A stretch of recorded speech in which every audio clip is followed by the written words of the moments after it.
All right, time to change the oil on a 2012 Toyota Tundra with the 5.7 liter. It's going to take about 7.5 quarts roughly. That will be with the filter, and then you'll need the oil filter housing adapter. It's got little grooves in there. 14mm socket, 3/8 ratchet, and then a torque wrench. And you put everything back together.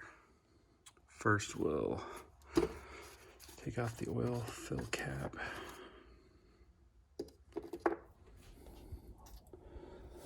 So right in front of this cross member is your oil pan. Put the 14mm on there.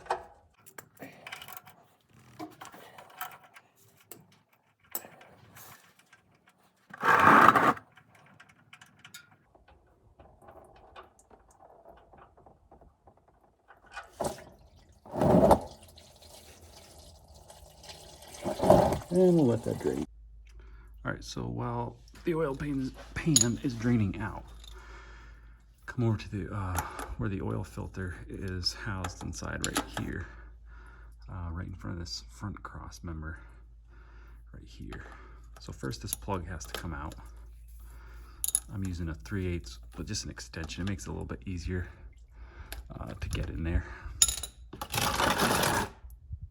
Once this plug comes out, it will actually give us a way to drain this filter housing. So, oops.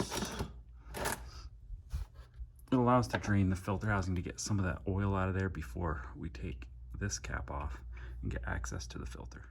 So inside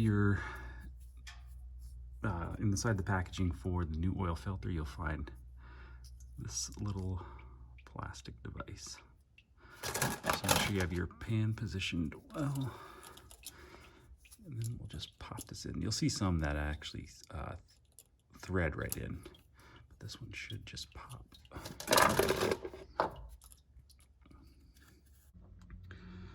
So that little piece gets popped in there. I'd almost prefer the ones. Oops. So that piece pops in there, drains out all the oil out of the filter housing, gets most of it out of there. There'll still be some residual in there. The ones that come with Toyota filters, those pop in there. The ones that screw in are a little cleaner to work with unless you just do it quickly. Wear gloves if you can. All right, so that's mostly done draining. So pop that out, and then oil filter housing wrench will go on there. This grooves will just line up there. So then once again, we'll take the 3/8 ratchet. I'm using extension. Using the extension makes it easier to get up in there because you wouldn't clear that bar if you did not have it.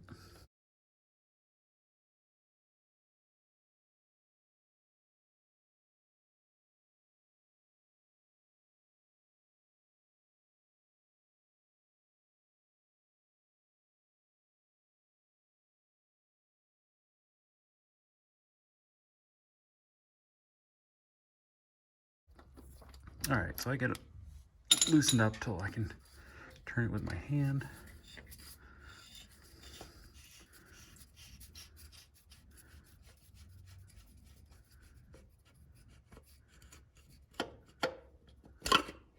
All right.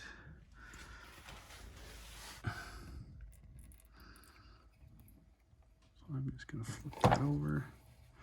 That one popped out easy. I'm gonna leave that right there. All right, so in the packaging for the new oil filter, what's good too is they make this pretty dummy proof. On the inside flap, it tells you exactly what to do, and even torque specs for when you're putting it back together. So here are the two O-rings. The small O-ring is going to go underneath that first cap we took out to drain the oil, and then this larger one is going to go right around the base here. They don't really show a good picture of it. here we go, on the back. It'll show you exactly where it's supposed to sit. All right, so the new O-ring is on there. You can see right there, like in the picture, it's flush. It's not sitting around this lower part. It's in this groove right here, so it's flush. And then I put, just dip my finger in some of the new engine oil, just to lube up the new O-ring. New filter goes over there. It's gonna be a little stiff going on. Push it down. Some spring action to it. I always add a little bit of the new engine oil just to help the process along when this first starts up and it's under a lot of friction because you drained all the oil out and it's got to pick everything up out of the oil pan. All right, next. So we got the O-ring on there, the new filter in. Slide that up there.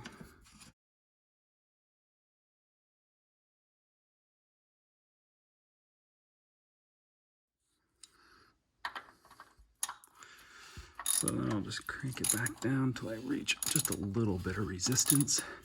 And then we'll grab the torque wrench. These are not tightened.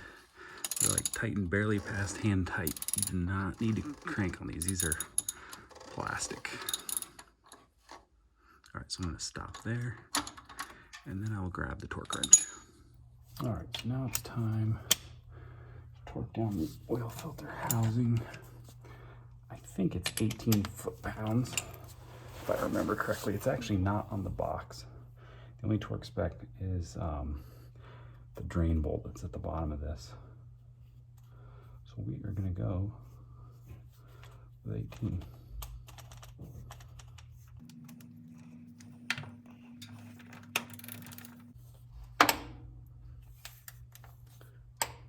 All right.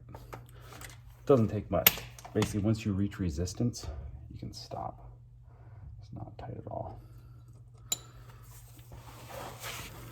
That comes back off. Now you'll see there's a groove there.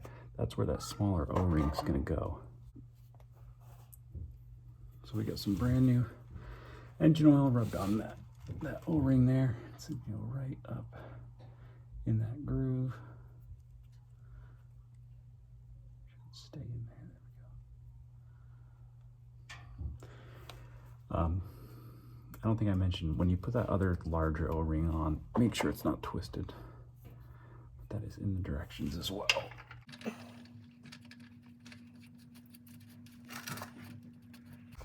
So this gets tightened down to barely nothing, 9 foot-pounds. It's like basically hand tight. That's it. Not a whole lot of pressure on these at all.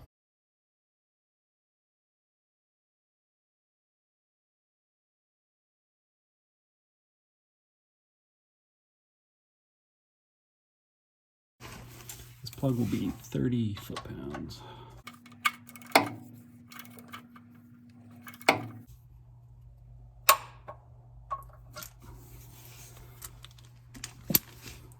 All right, so that plug is back in, 30 foot-pounds. This plug is back in, 9 foot-pounds. We've got that back in. New filter's in place, so now we can add oil.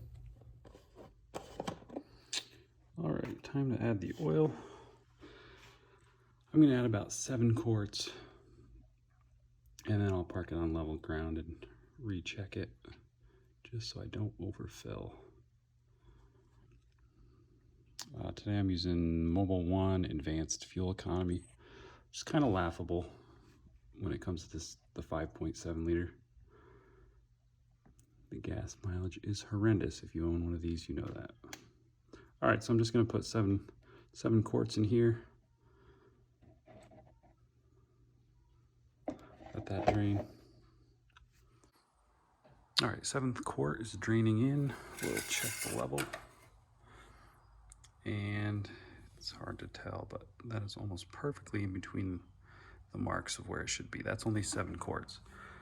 That's why I never add the full prescribed amount say this particular engine, I believe, calls for 7.8, 7.9 quarts. I'll never add the full amount. I usually stop about roughly half a quart or more shy of the amount that it calls for, just so I don't overfill the engine. As it's running, you're just going to check the leaks.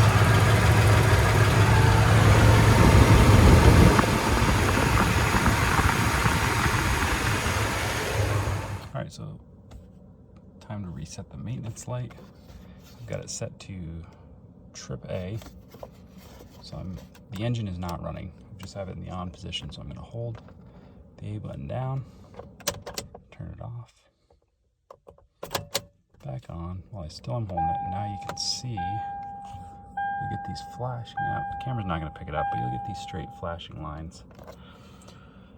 And it counts, I think there's 5 of them, and then it counts down basically. And then the maintenance light will turn off.